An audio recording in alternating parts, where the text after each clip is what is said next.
Assalamualaikum warahmatullahi wabarakatuh. Nama saya Rizky Dwi Kurnia Rahayu, 12 MIPA 3 dari SMA Negeri 4 Surabaya.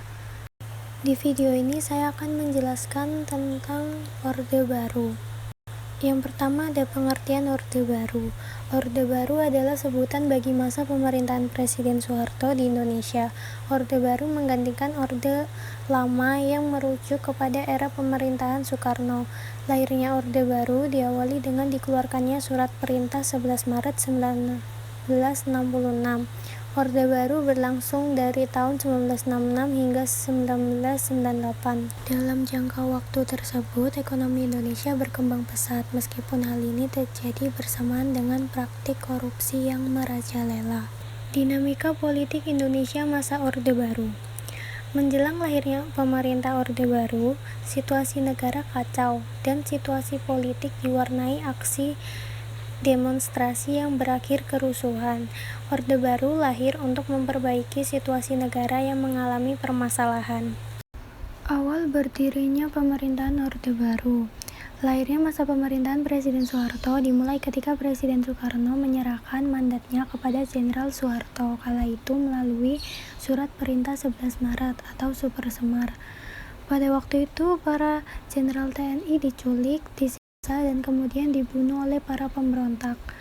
Hal tersebut tentu saja membuat geger di seantero Indonesia. Adanya peristiwa penculikan, penyiksaan hingga pembunuhan para jenderal TNI kala itu membuat banyak masyarakat Indonesia membenci Partai Komunis Indonesia atau PKI.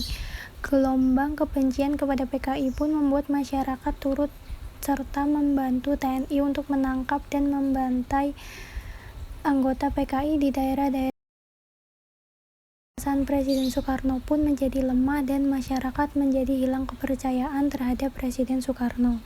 Tuntutan-tuntutan yang dilayangkan demo kemudian tertuang menjadi tritura atau 3 tuntutan rakyat, diantaranya ialah sebagai berikut.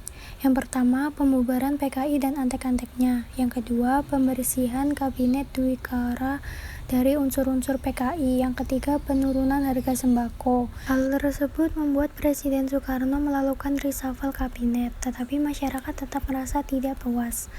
Hingga akhirnya Presiden Soekarno memutuskan untuk mengundurkan diri dengan menyerahkan mandatnya kepada Jenderal Soeharto melalui Surat Perintah 11 Maret atau Super Semar. Secara resmi, Soeharto diangkat sebagai Presiden kedua Indonesia pada 22 Februari tahun 1967 melalui ketetapan MPRS dan Sidang Istimewa MPRS.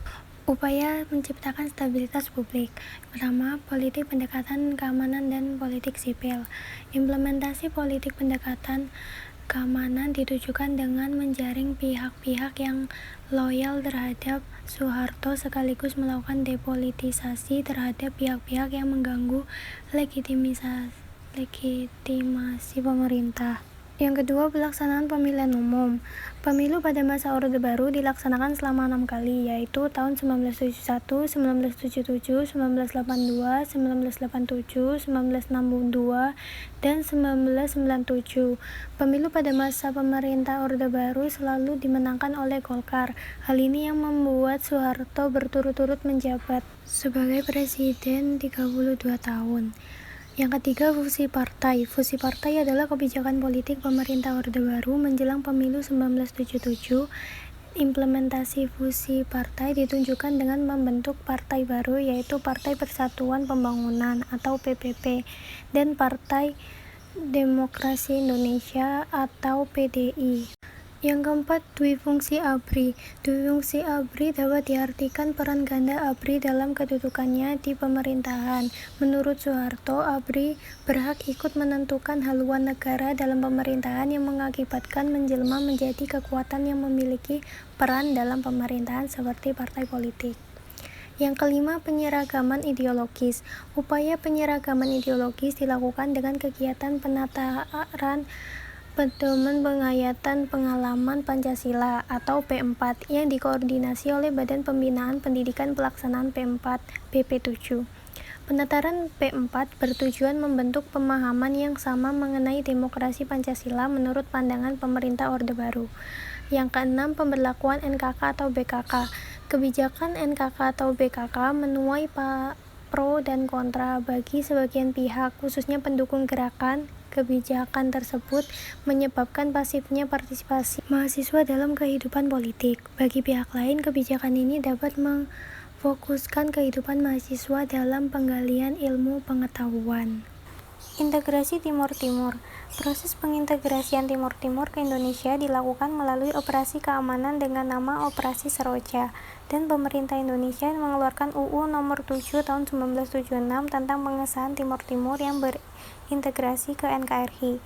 Pasca timbangnya pemerintah Orde Baru pada 1998, 1 tahun kemudian Timur Timur melepaskan diri dari NKRI. Akhirnya pada 2002 Timur Timur resmi membentuk negara sendiri dengan nama Timor Leste. Politik luar negeri bebas aktif. Penerapan kembali politik bebas aktif bertujuan memulihkan stabilitas nasional dan mempercepat pembangunan. Berikut perkembangan dampak politik luar negeri bebas aktif yang diterapkan pada masa pemerintahan Orde Baru. Yang pertama, berakhirnya kontraksi dengan Malaysia. Kedua, kembali menjadi anggota PBB. Yang ketiga, pelopor pembentukan ASEAN. Dinamika ekonomi pemerintah Orde Baru. Yang pertama, rehabilitasi ekonomi. Inflasi yang memuncak dan utang luar negeri menjadi permasalahan ekonomi yang harus segera dipulihkan oleh pemerintah Orde Baru. Oleh karena itu, pemerintah melaksanakan kebijakan rehabilitasi ekonomi. Implementasi rehabilitasi ekonomi masa Orde Baru dilakukan melalui kerjasama dengan negara lain dan pemberlakuan kebijakan ekonomi yang dilaksanakan di dalam negeri dengan menyusun APBN secara efektif dan arah politik luar negeri bebas aktif yang kembali diterapkan Soeharto. Implementasi pembangunan. Kebijakan pembangunan dengan direncanakan dalam program pembangunan jangka pendek dan pembangunan jangka panjang. Penerapan program pembangunan jangka pendek dirancang dalam rencana pembangunan 5 tahun atau REPLITA dan diwujudkan melalui pembangunan 5 tahun atau PELITA. Implementasi program-program sebagai berikut. Yang pertama, pertanian. Upaya meningkatkan produksi pertanian dengan melalui penerapan kebijakan ekstensifikasi dengan bimbingan massal atau BMASI, intensifikasi dengan sabta usaha tani, mekanisasi, serta diversifikasi pertanian. Pemerintah membuat badan usaha logistik atau bulog untuk mendukung proses produktivitas pertanian.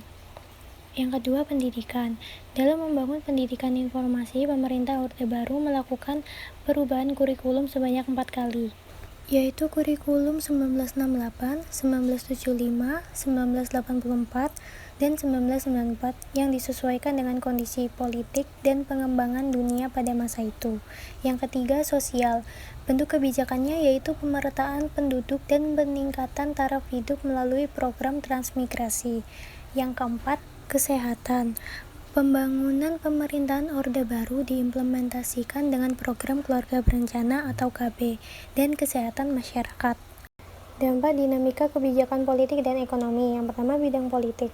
Kebijakan politik pada masa pemerintahan Presiden Soeharto yang pertama ialah pembubaran Partai Komunis Indonesia atau PKI dan antek-anteknya. Kebijakan politik berikutnya pada masa tersebut ialah adanya penyederhanaan terhadap partai politik. Penyederhanaan partai politik tersebut digunakan untuk menstabilkan kehidupan berbangsa dan bernegara. Kebijakan politik selanjutnya ialah adanya pemilihan umum. Kemudian kebijakan politik berikutnya ialah dui fungsi ABRI.